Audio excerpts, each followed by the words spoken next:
우리가 부를 믿음의 노래라는 제목으로 누가복음 1장 39절에서 56절 본문으로 말씀을 나누겠습니다. 우리는 지난주 누가복음 말씀을 통해서 마리아에게 찾아오신 하나님의 은혜를 함께 묵상했습니다. 말씀대로 내게 이루어지이다. 참으로 위대한 순종의 고백, 믿음의 고백이었습니다. 여러분, 너무나도 큰 은혜를 받았어요. 우리 수련회에 만난 우리 아이들처럼 아마 우리 중학교 1학년 아이들 이런 대형 집회 또 이런 뜨거운 기도하는 시간, 아이들 보통 이렇게 수련회 가면 기도하는 시간 1시간 이상, 2시간 그 이상을 갖기도 하거든요. 아마 처음 경험했을 거예요. 그리고 그렇게 목 놓아서 기도했던 경험이 없던 아이들에게는 너무너무 신비한 경험이고, 그리고 정말 하나님 내 기도를 들으신다라는 그런 하나님의 임재를 경험한 아이들에게는 너무너무 놀라운 사건이었을 겁니다. 지금 마리아가 그랬어요. 하나님의 보내신 천사를 통해서 하나님의 음성을 듣고 가슴이 뜨거워졌습니다. 너무너무 놀라움과 동시에 너무너무 가슴이 뜨거워졌어요. 그런데 그 믿음의 고백을 한 마리아에게 바로 주어진 그 다음 날의 현실은 어떻습니까? 천사가 떠나가고 난 다음에 마리아는 어때요? 여전히 그 작은 방에 남아있고, 여전히 나사렛이라는 사람들이 그냥 대단히 생각하지 않은 작은 동네에 정혼한 처녀일 뿐이에요. 낭만적이지 않습니다. 하나님의 말씀은 분명히 받았지만 눈을 뜨면 보이는 것은 여전히 가난한 현실이었고, 머지않아 자신의 배가 불러올 때 사람들이 나에게 뭐라고 말할까 하는 두려움이 있는 그런 현실이었어요. 여러분이 마리아라면 여러분 어떻게 하시겠습니까? 감당하기 벅찬 현실 앞에서 깊은 한숨을 쉬거나 마음속에 밀려오는 두려움에 무기력해하지 않으시겠어요? 우리가 종종 그러잖아요. 은혜는 받았지만 현실이 달라지지 않는 내일, 그런 하루를 맞이하면 또다시 그 답답함을 느끼면서 무기력해지는 우리 자신을 보곤 하지 않습니까? 그런데 오늘 본문은 우리에게 아주 놀라운 장면을 보여줍니다. 가장 두렵고 떨리는 그 순간, 마리아의 입술에서 흘러나온 것은 탄식도 한숨도 아니고 바로 노래였습니다. 그것이 바로 오늘 성경에 기록되어 있는 마리아의 찬가예요.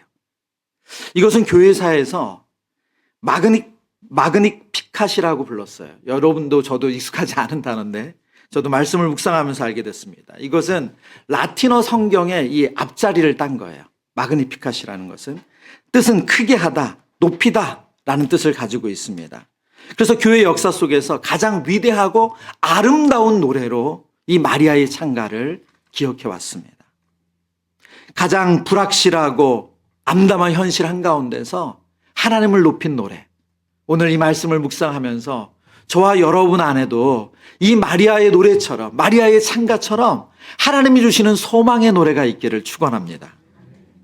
분명 우리의 믿음은 이를 악물고 버티는 것처럼 아무것도 일어나지 않는 현실 앞에서 그냥 버틸 때가 있습니다. 그러나 믿음은 그냥 버티는 것으로 끝나지 않습니다. 현실은 여전히 암담하고 전혀 요지부동인 것 같지만 하나님을 향해 소망을 가지고 믿음의 노래를 부를 수 있는 것, 그것이 바로 믿음의 사람의 모습인 줄 믿습니다. 제가 지난 금요 기도회 때 우리 중고등부 학생들 은혜 받는 그 시간에 간절히 기도했던 제 마음에 간구가 있었어요. 요즘 아이들을 보면 아이들 같지가 않더라고요. 왜냐하면 애들이 인생 다 산 것 같아요.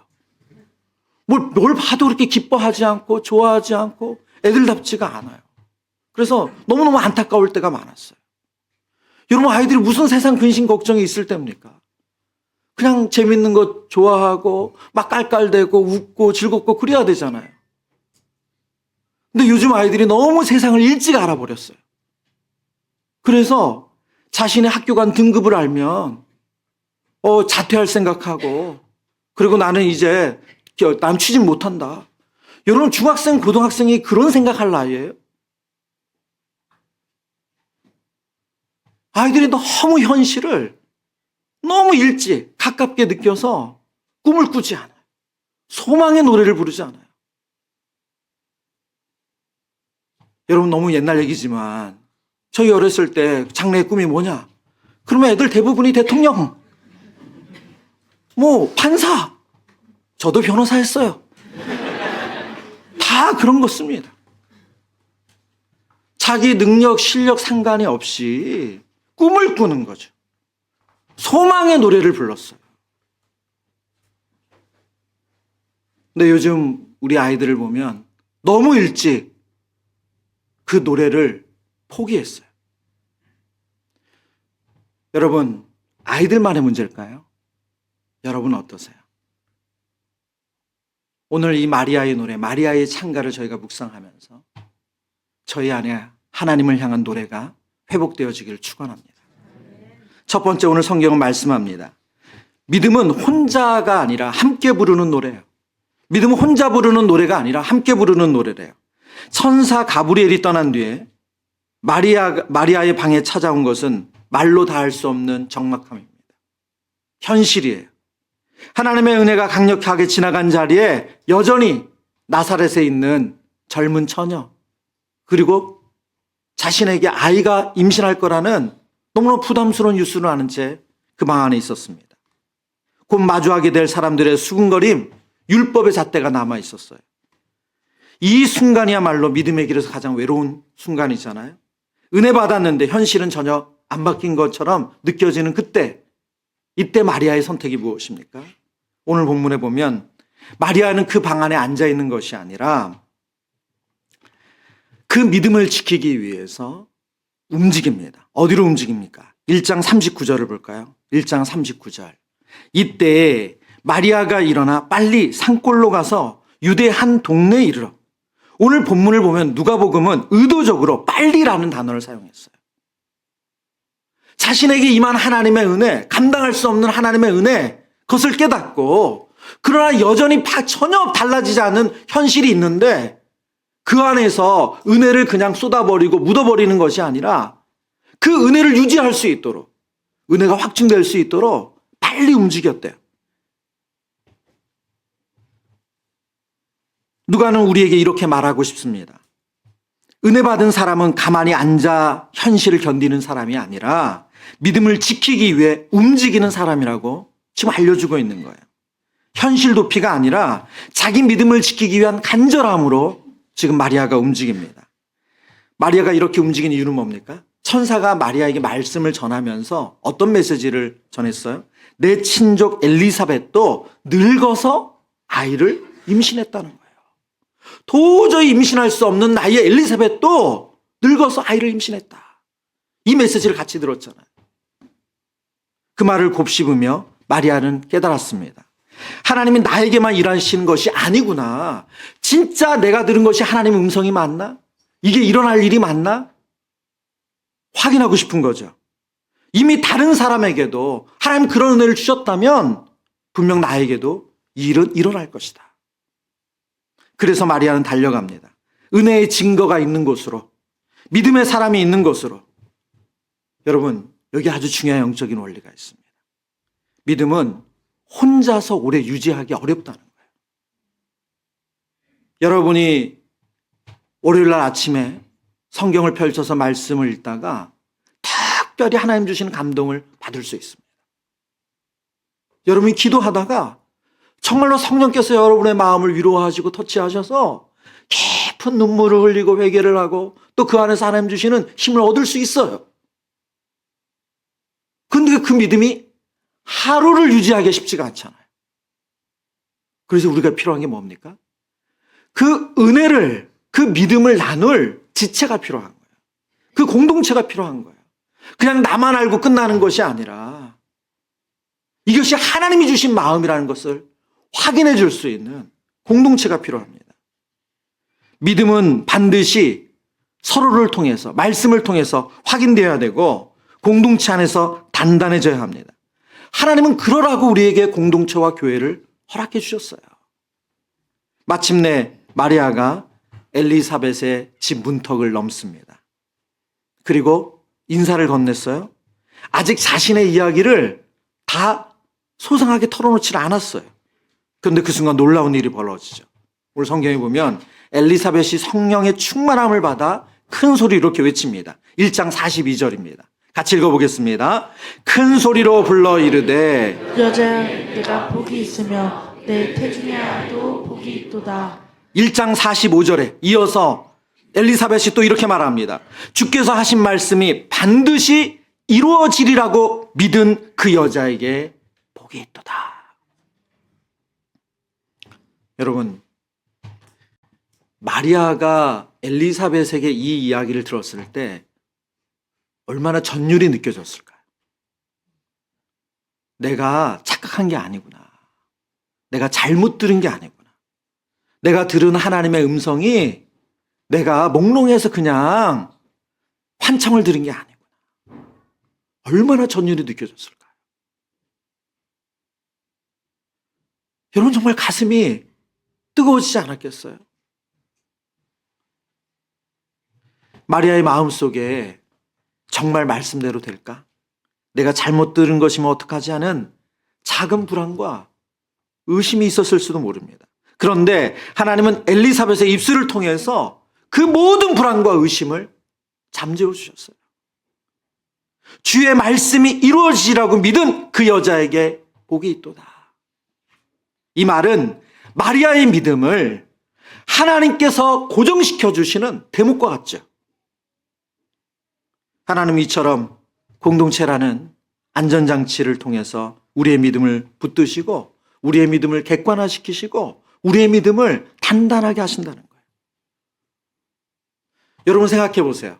여러분이 한 주간 정말 힘들었는데 그 힘든 중에 말씀을 펼치셨어요. 힘든 중에 말씀을 찾아 들으셨어요. 그리고 그 말씀에서 너무 큰 위로와 또 소망을 얻으셨어요. 그리고 나서 그 주에 다락방을 갔어요.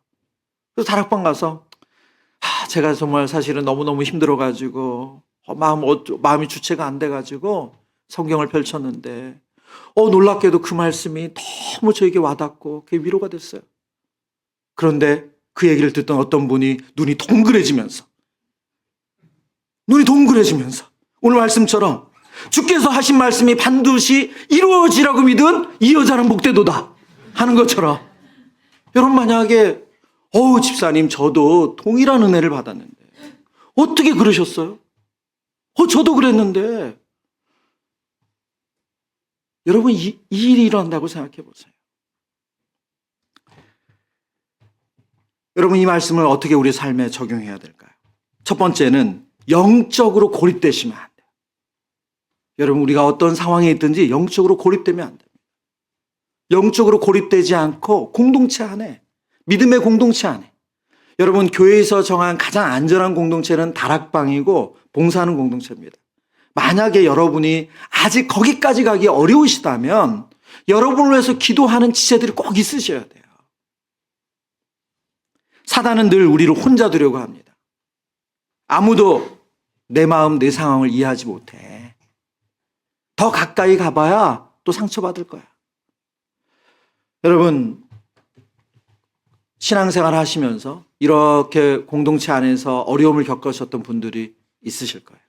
그러다 보면 새로운 공동체에 들어가는 거 너무 부담스럽고 그냥 말만 많지 거기서 뭘 좋은 게 얻을 수 있나 그런 불안한 마음 가지실 수 있습니다. 근데 여러분 그걸 아셔야 돼요. 사단이 진짜 그걸 원한다는 거예요. 나 혼자 그렇게. 여러분 가나안 성도의 위험함은 무엇입니까? 누구도 그분의 신앙생활을 객관화시켜 줄 수 없다는 거예요. 모든 것을 다 내가 결정하는 거예요. 내 마음이 동하면 그 시간에 앉아서 영상으로 예배 드릴 수 있어요. 근데 내 마음이 동하지 않아. 그러면 예배 드리지 않아요. 누구도 그분에게 관심을 갖지 않아요. 그러다가 전혀 세상 사람과 다르지 않는 삶으로 갈 수 있는 거예요. 코로나가 오고 나서 많은 성도님들이 너무 초반에 당황했어요. 근데 더 놀라운 건 뭐냐면 10년, 20년, 30년 그 이상을 예배드린 성도들이 코로나가 1년, 2년 지속되니까 어느 순간 주일인데 예배를 드리지 않고 있더래요. 아이들이 뭐 아침부터 막 번잡하고 시끄럽고 왔다 갔다 하고 집안에 할 일도 있고, 그러니까 처음에는 옷 깨끗이 입고 딱 소파에 앉아서 영상으로 예배 드렸는데 어느 순간에 그날이 주일인 걸 잊어버리고 있더래. 여러분, 이럴 수 있는 게 우리예요. 여러분, 이제 곧 다락방이 한 달 후면 개강합니다. 다락방에 소속되어 있는 성도님들은 다락방 모임을 위해서 기도해 주셔야 돼요. 새롭게 만날 순원들, 순장님을 위해서 기도하시고 은혜 받기를 준비해 주셔야 돼요. 그리고 아직 다락방에 소속되지 않은 성도님들이 계시다면 기도해 보시고, 꼭 기도해 보시고 용기 내 보셨으면 좋겠어요. 여러분, 하나님께서 여러분을 위해 준비한 공동체가 있습니다. 두 번째는 우리 서로가 서로의 믿음의 확증자가 되어줘야 됩니다. 엘리사벳은 마리아를 그저 위로하는 데 그치지 않았어요. 그녀 안에서 일하시는 하나님의 역사를 확인시켜 줬습니다. 우리도 지체들의 삶 속에 숨겨진 하나님의 일하심을 드러내고 확인시켜 주는 역할을 하는 거예요. 제가 앞서서 다락방 예를 하나 들었잖아요. 한 성도님이 한 주간 말씀을 묵상하고 그 말씀에 힘을 얻어서 그것을 다락방 가서 나눴는데 어떤 분이 눈이 땡그레지면서 어떻게 동일한 말씀에 은혜 받을 수 있냐. 나도 그랬는데. 여러분, 우리의 공동체는 서로의 믿음을 그렇게 확증해 주는 공동체입니다. 제가 꿈넘어 꿈 사역을 하면서 받은 은혜가 있는데요. 경상도 지역 그리고 전라도 지역 2년째 이제 꿈넘어 꿈을 섬기고 올해는 충청도 지역을 시작합니다. 그런데 그 인터뷰하면서 경상도를 갈 때도 전라도도 갈 때도 동일하게 목사님들이 하셨던 말씀이 있어요. 그 인터뷰를 한 30교회 정도는 100교회가 지원하면 서류를 통과한 교회 중에 한 30교회 정도는 인터뷰를 하거든요. 근데 제가 한 인터뷰하는 분들은 한 8명에서 10명 내외인데 그 인터뷰를 진행할 때 그분들 중에 여러분이 그런 얘기를 하시는 거예요. 목사님, 제 목회 이야기를 들어주셔서 감사합니다. 이런 이야기를 할 데가 없다는 거예요. 제 목회 이야기 들어주셔서 감사합니다. 제가 이렇게 교회를 향해서 꿈꾸는 것, 간절히 바라는 것, 이야기를 할 수 있는 자리 주셔서 감사합니다. 그리고 그거에 너무 위로를 얻으시는 거예요. 내가 지금 교회를 위해서 꿈을 꾸고 소망을 갖고 있는 이것이 맞다, 잘하고 있다. 그 격려 받는 것만으로도 힘이 나신다는 거예요. 여러분, 우리가 믿음 안에 모여서 하는 게 무엇입니까? 그렇게 하나님께 더 가까이 갈수록 지지해 주는 거 아니에요? 뭐 대단한 거 하지 않아도 그것만으로도 우리가 살아나는 거예요. 한 주간 믿음으로 내가 잘 버틴 거 맞구나. 내가 지금 가는 길이 이 길이 믿음의 길 맞구나. 그걸 확인해 주는 것만으로도. 그래서 여러분, 은혜를 혼자 품지 마시고 꼭 나눠주셔야 돼요. 여러 다락방들이 이 단톡방 통해서 이 큐티 나눔 또 받으신 은혜를 나누고 있는 것으로 알고 있습니다. 여러분, 방학이라서 잠시 쉴 수 있지만 우리 공동체 안에서 그런 일들이 자주 일어나는 거 너무나도 귀한 일이에요. 여러분이 받으신 그 은혜가 누군가에게는 나한테도 그런 일이 있었는데 하나님 주시는 확증이 되고 나에게도 그런 일이 왔으면 좋겠다는 기대가 될 수 있습니다. 그래서 받으신 은혜를 꼭 나누셔야 돼요. 우리 부부 간에도 제가 이 말씀 준비하면서 그런 꿈을 꿨어요. 여러분, 가정 안에서 신앙적인 나눔을 하시는 가정들 있으실 텐데 또 많은 적지 않은 가정들은 좀 가족끼리 좀 낯뜨겁고 좀 또 얘기하다가 또 괜히 또 서로 감정 상한 일 생길까 봐 조심스럽고 해서 나누지 않는다는 분들도 계시더라고요. 근데 여러분, 해보셔야 돼요. 내가 오늘 어떤 말씀에 은혜 받았는지. 그걸 가지고 더만 안 하면 돼. 더. 그러니까 성경 내가 더 보라고 했지. 이런 것만 안 하면 돼. 우리가 이런 것만, 그 지적으로만 안 가면 됩니다. 그냥 받은 은혜까지만. 그것만 나누면 우리 서로 행복할 수 있어요. 두 번째, 오늘 성경이 주신 영적 원리입니다. 믿음은 보이는 것을 넘어서 하나님을 크게 봅니다. 엘리사벳을 통해 믿음의 확장을 받은 마리아의 심령에 마침내 노래가 터져 나오죠. 앞서 말씀드린 것처럼 이것을 마그니피칸, 마리아의 창가라고 불렸습니다. 하나님을 크게 하는 것, 하나님 높이는 거예요. 마리아에는 지금 과장하는 게 아니에요. 하나님이 어떤 분이신지를 알았기에 그 하나님을 하나님 되심으로 높여드리는 겁니다. 여러분, 지금 마리아가 이 노래를 부르는 상황이 나아졌습니까? 아니요. 전혀 달라진 게 없어요. 사람들의 시선이 바뀌었나요? 아니요. 전혀 그 세상은 바뀌지 않았어요. 문제가 해결돼서 부르는 노래가 아니에요. 하나님의 말씀이 내게 임한 게 맞다라는 것을 확증받았기 때문에 그 하나님을 높여드리는 거예요. 46절을 볼까요? 마리아가 이르되 내 영혼이 주를 찬양하며. 이 찬양하다는 단어가 메갈리네이라는 헬라어를 썼거든요. 이것은 크게 하다, 확대하다라는 뜻을 가지고 있습니다. 찬양은 무엇이냐? 하나님을 크게 하는 거고 하나님을 확대하는 거예요. 마리아는 지금 비천한 현실 가운데서 하나님을 제대로 보기 시작했습니다. 왜요? 하나님은 원래 크신 분이기 때문에. 하나님은 원래 작은 분이 아니세요. 근데 그 하나님을 제대로 보기 시작한 거예요. 여러분, 여기서 우리가 영적인 원리를 하나 발견하는데, 믿음은 문제를 없애는 힘이 아니라 시선을 바꾸는 능력이에요. 믿음은 삶을 바라보는 우리 안에 있는 잘못된 관점을 하나님이 우리에게 주신 바른 관점으로 옮기는 거예요. 잘못된 관점은 무엇입니까?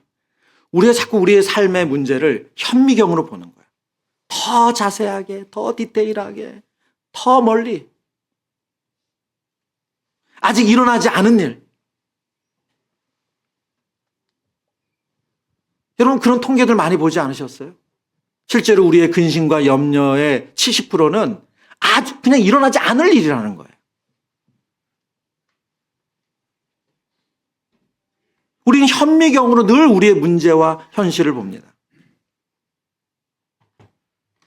우리의 직장의 갈등, 갚아야 할 빚, 자녀의 진로, 또 나의 내년. 문제를 보면 우리의 시야가 문제로 가득 채워지죠. 그래서 하나님 잘 안 보여요. 매콤히 그 작은 틈으로 그냥 하나님 가끔 보일락말락하는 거예요. 그런데 오늘 성경은 우리에게 다른 모습을 보여주죠. 믿음은 망원경을 가지고 하나님을 보는 거예요. 여러분, 망원경은 멀리 있는 것을 가까이 있는 것처럼 보는 거잖아요. 그럼 그 멀리 있는 실체가 원래 작았습니까? 아니요. 크잖아요. 우리 하나님은 얼마나 크신 분이세요. 지금 마리아의 창가 속에는 자신이 믿음의 눈으로 하나님을 보니까 하나님이 얼마나 크신 분인지가 확인되어진 거예요. 그래서 그 하나님을 크게 보는 거예요. 그래서 그 하나님을 높이는 거예요. 마리아가 믿음의 망원경을 들 때 그녀의 시야에 들어온 분은 현실보다 훨씬 크신 분. 본문이 말씀하시는 능하신 분인 거예요. 그래서 마리아는 이렇게 고백합니다. 그의 여종의 비천함을 하나님이 돌보셨다. 나의 모든 상황을 아시는 주님께서 나의 비천함을 돌보셨다. 세상이 나를 그렇게 안 볼지 몰라도 하나님 나를 보고 계신다. 세상이 나를 작게 여길지라도 전능하신 하나님은 나를 주목하십니다. 여러분, 이것이 믿음의 사람들이 가져야 될 자존감입니다. 여러분의 자녀가 여러분을 홀대한다고 여러분이 무시당하는 사람이 아니라는 거예요. 세상 사람들이 여러분을 하찮게 여긴다고 여러분이 하찮아지는 게 아니라는 거예요. 왜요? 하나님이 나를 그렇게 안 보시기 때문에. 지금 마리아가 그 고백을 하는 거예요. 세상은 늘 우리에게 그들이 가지고 있는 잣대와 그들이 가지고 있는 기준으로 우리를 봅니다. 연봉이 얼마냐, 어디에 사느냐, 무엇을 이루었느냐, 요즘 건강은 어떠냐, 자녀의 성적은 어떠냐. 그래서 우리는 쉽게 작아지고 쉽게 흔들려요. 하나님 오늘 말씀하세요. 믿음의 눈으로 우리를 보라는 거예요. 하나님은 나를 아십니다. 하나님은 우리를 아십니다. 우리의 비천함을 돌보시는 분이세요. 그리고 그런 우리를 책임지시는 분이세요. 그런 우리를 통해서 일하기를 원하시는 분이세요. 여러분, 그래서 여러분의 손에 쥐고 있는 현미경이 있다면 물론 우리의 삶을 디테일하고 꼼꼼하게 봐야 될 때가 있죠. 제가 말씀을 준비하면서 제가 다 설교를 다 쓰고 나서 여러 번 읽다가 이렇게 펜으로 적었습니다. 적어도 5대5는 돼야 되지 않겠습니까? 현미경으로 5를 봤다면 망원경으로 하나님을 5는 봐야 되지 않아요? 여러분 어떠세요? 여러분 5대5는 됩니까? 그래야지 균형은 되는 거잖아요. 내 삶을 현미경처럼 5로 본다면 적어도 망원경으로 하나님을 5로는 봐야죠. 여러분, 우리의 믿음의 관점이 회복되어야죠. 하나님을 진정 우리를 사랑하시고 우리를 붙드시고 우리를 통해서 일하시는 하나님을 볼 수 있는 믿음의 망원경으로 보는 그 시각이 회복되어야 됩니다. 두 번째는 자존감의 뿌리를 세상의 평가가 아니라 하나님의 시선에 두셔야 돼요.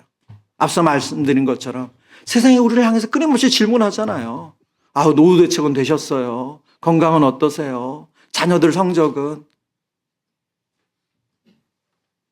대답할 말이 있을 때는 괜찮은데 변변한 말이 없으면 그때부터 위축되고 작아지는 게 우리 아닙니까?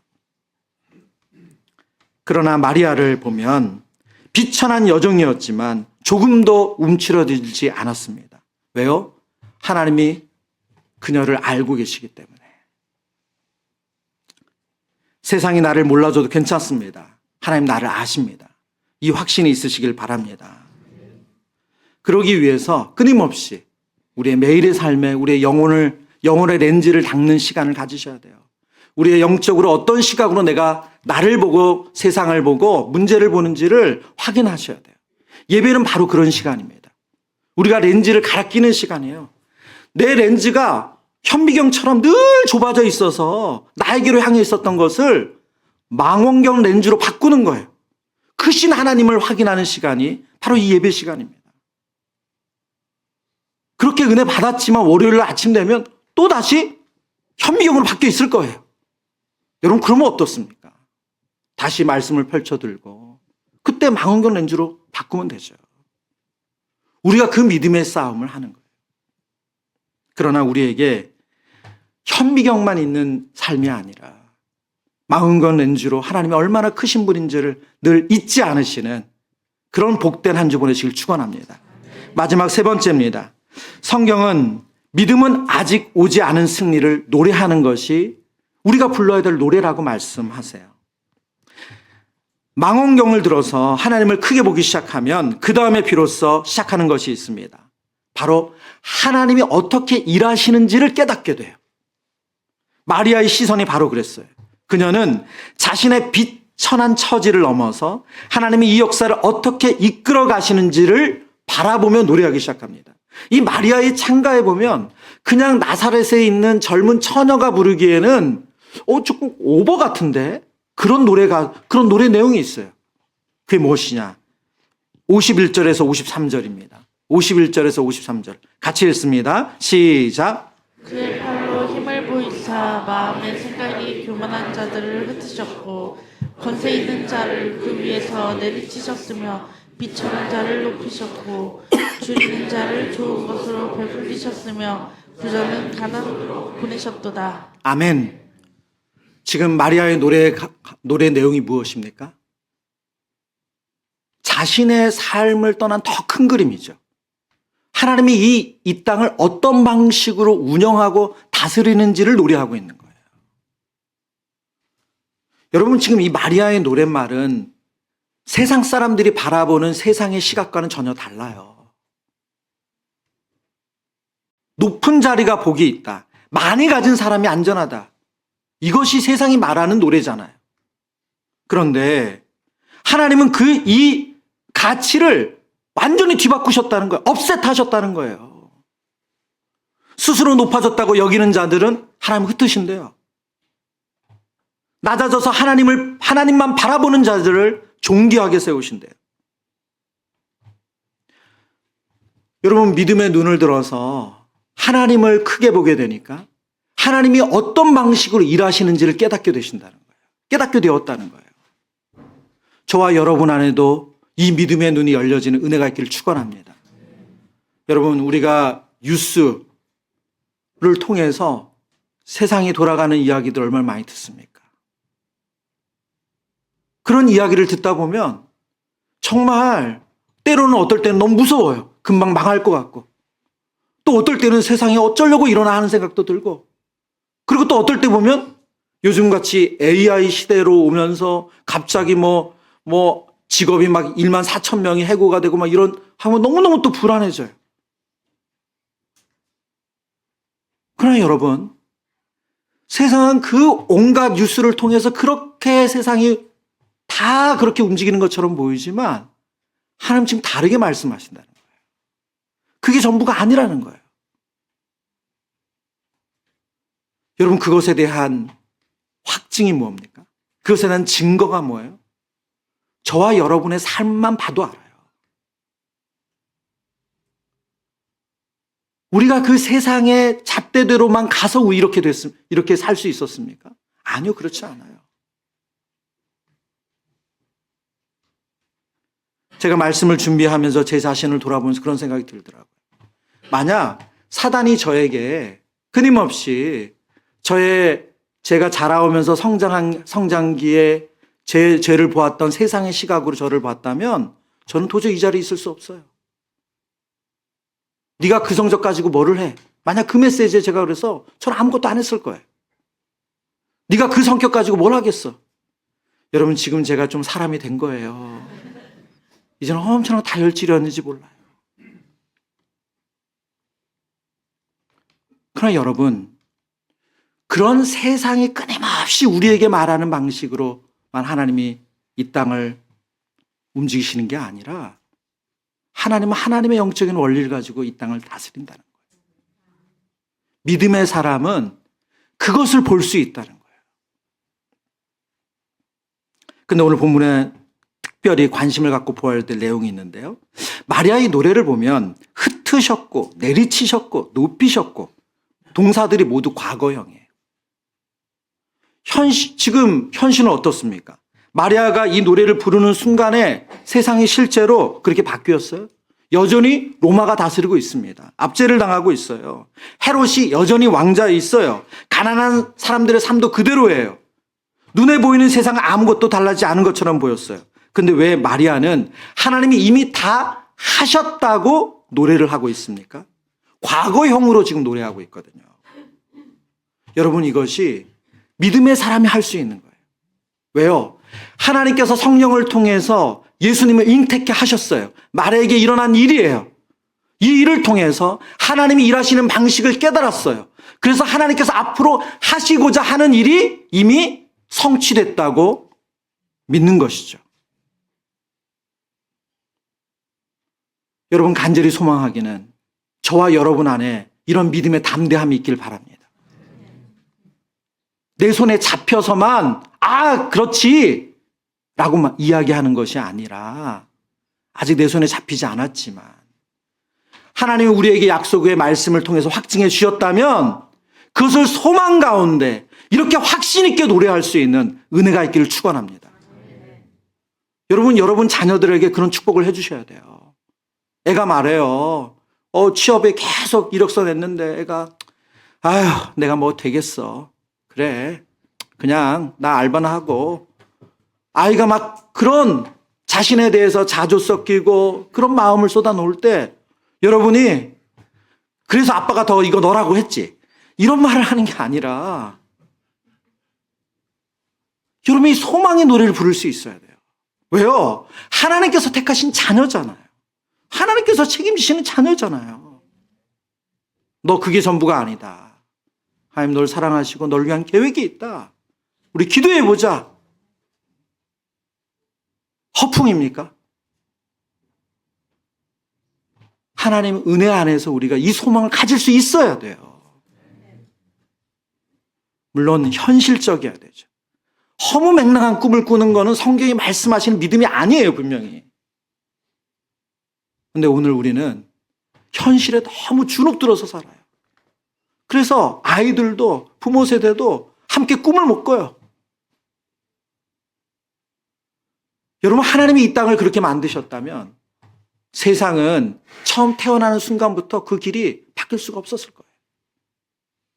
그렇지 않습니다. 세상의 질서에 순응하는 것이 아니라 하나님이 만든 질서를 볼 수 있는 저와 여러분 되기를 축원합니다. 아직 완성되지 않았지만, 아직 이루어지지 않았지만 하나님이 우리에게 주신 약속이 반드시 성취될 거라는 믿음을 가지고 소망의 노래를 부를 수 있는 저와 여러분 되기를 축원합니다.